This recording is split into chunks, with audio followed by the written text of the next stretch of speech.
Olá, olá, olá, depende. A resposta a essa pergunta é subjetiva, porque para ti é um, para mim vai ser outro. Fica por aí e já percebes porquê.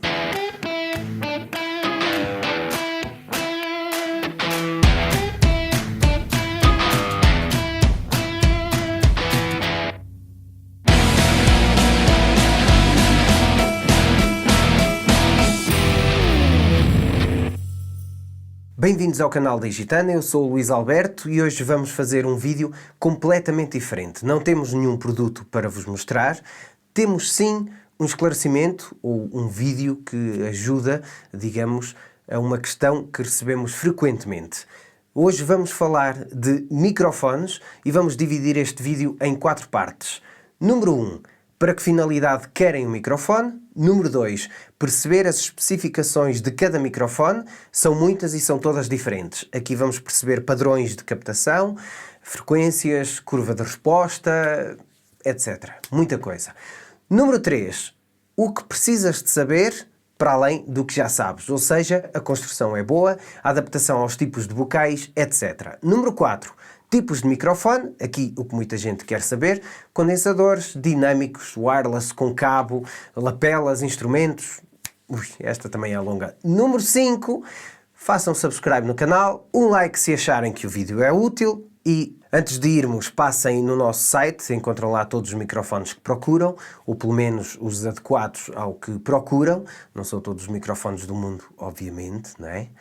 Mas certamente que vamos conseguir ir ao encontro daquilo que vocês precisam. E damos bons conselhos, bons preços, boa assistência, entregas rápidas.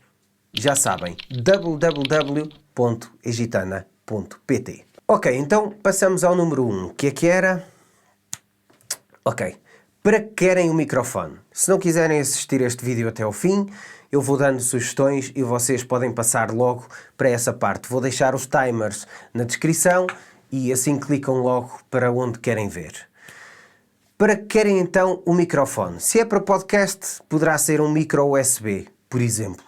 Se é um músico para andar na estrada, bares, hotéis, etc., será um dinâmico, ou poderá ser, é melhor falar assim porque pode haver muita gente que não concorde ou quem opte por escolhas diferentes. Eu limito-me a afirmar o comum das coisas e o que maioritariamente se faz. Depois a criatividade e os objetivos de cada um poderão ser diferentes, obviamente. Se for para estúdio, poderá então ser um condensador, ou para um youtuber ou um videógrafo que queira fazer alguma entrevista, será desde lapelas, shotguns ou boom mics, chamam-se boom mics também alguns, etc, etc, etc. Se for para um baterista, haverá kits específicos, ou varedes, também, etc. Portanto, o primeiro passo, o vosso primeiro passo, é esse mesmo, descobrir ou saber o que querem fazer e para que é que querem um microfone. Já dei aqui alguns lamirés, portanto, passemos agora ao número 2. Perceber então as especificações de cada microfone. Padrões de captação, por exemplo. Há maioritariamente 4. Há mais, mas na realidade vamos ver aqui apenas os 4 principais, ou pelo menos os mais usados, os mais procurados, vá. O que são padrões de captação? É simplesmente a forma como o microfone reage ao som que chega de diferentes direções, ou seja, estes padrões é que ditam a colocação do micro ou a vossa colocação perante o micro. E isso, amigos, é essencial para vocês saberem minimizar feedbacks ou sons que não interessam. Vamos então, omnidirecionais. Mais simples, na realidade, capta de todo lado. Vão vendo aqui pelas imagens e percebam o que cada padrão capta. Neste caso, o omnidirecional capta de todo lado, por isso é que o desenho é um círculo.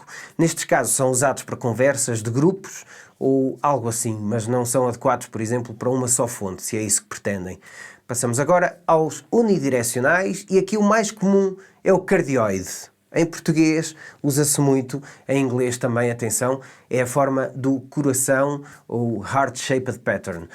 Podem então ver agora na imagem que o cardioide já vai captar apenas a fonte que estiver à frente do microfone, são, por isso, menos suscetíveis a feedback, porque captam menos som ambiente. A abertura de captação é mais ou menos, dependendo de marca para marca, mas mais ou menos de 130 graus.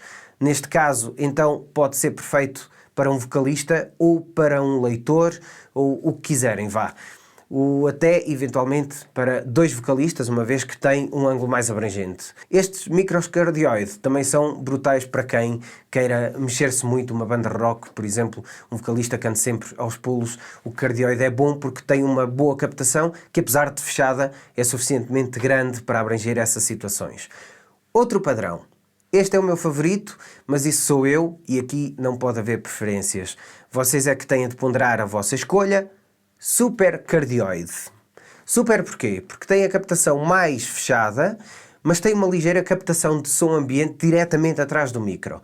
Este super cardioide tem uma captação mais afunilada, são mais direcionais e são a resposta que muita gente procura, acho eu. Mais resistentes ao feedback, a questão é que requer uma posição mais certa e mais direcional que o cardioide. Agora, uma informação mesmo muito importante, esta questão dos feedbacks é subjetiva. E agora vai uma pequena nota para quem for músico, vocalista, etc. Tudo depende de como fazem o vosso som ou de como vos fazem o som. Mas depende muito de onde colocam também as fontes de retorno, seja em palco, seja noutras situações. Imaginem então esta situação. Se tiverem um microfone cardioide, têm de colocar o retorno à frente do tripé. Imaginem os retornos em baixo, certo? Cardioide à frente e feedback bola. Se for um super cardioide, os retornos têm de ficar de lado. Por exemplo, 2, um de cada lado e feedback também 0. Mas se colocarem um retorno à frente de um super cardioide, aí vão ter problemas de certeza. Porquê? Por causa daquele bocadinho que capta atrás do micro. Portanto, atenção à forma de como colocam os vossos retornos ou os vossos monitores perante a vossa captação. Depois temos os bidirecionais, os hipercardioide.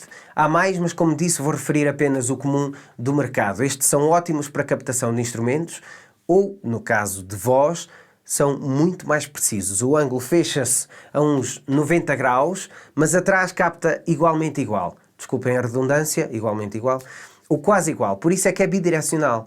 E não captam quase nada de lado. Mas atenção que estes bidirecionais, que aqui refiro, não é o figure 8, aquele figura de 8. Esses são outros, também os há, só não os refiro porque são para diferentes aplicações. Nesse caso, captam igualmente à frente e atrás, é como se tivessem 2 frentes. Bem, adiantando. Perceber estes padrões de captação vai ajudar-vos de certeza na escolha do microfone, consoante o ambiente onde o querem usar e da forma como colocam outras fontes de som que querem captar ou não querem captar. Por isso é que é importante perceber muito bem essa questão dos cardioide, supercardioide, hipercardioide, etc. Ok? Número 3. O que precisas de saber para além do que já sabes. Aqui já exige um conhecimento físico. Têm de ir à loja experimentar, ver se o material vos parece resistente, ver se gostam da forma como pegam no microfone.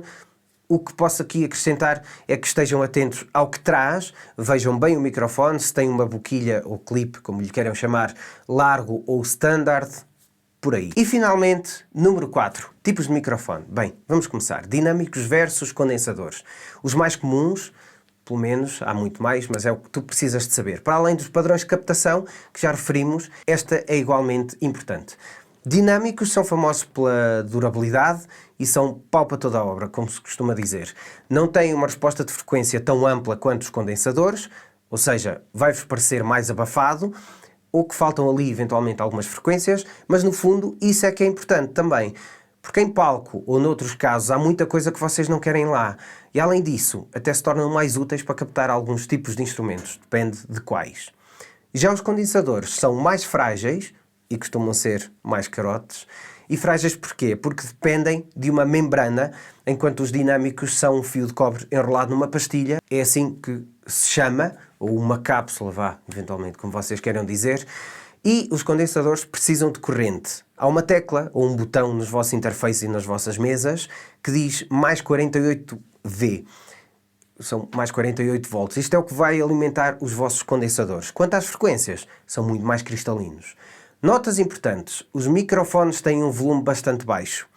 Por isso é que requerem bons preamps. Ou seja, é aquilo que vai amplificar o sinal que é baixo em algo audível. Os preamps vão definir também e muito a qualidade que vão buscar ao microfone. E cá está as coisas que devem saber sempre. Portanto, escolham o microfone certo, que achem que vai ser certo para vocês, depende dos budgets e do ambiente onde vão querer usar o vosso microfone.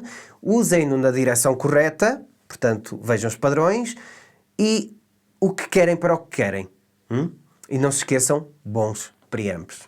Tcharam! Por hoje é tudo, amigos. Não se esqueçam, reforço a ideia de passarem no nosso site em www.egitana.pt, façam subscribe no canal, ativem as notificações, façam like no Instagram, façam like no Facebook. Para nós é muito importante e se for útil para vocês, melhor ainda. Procurem todo tipo de informações. Portanto, Egitana, até já.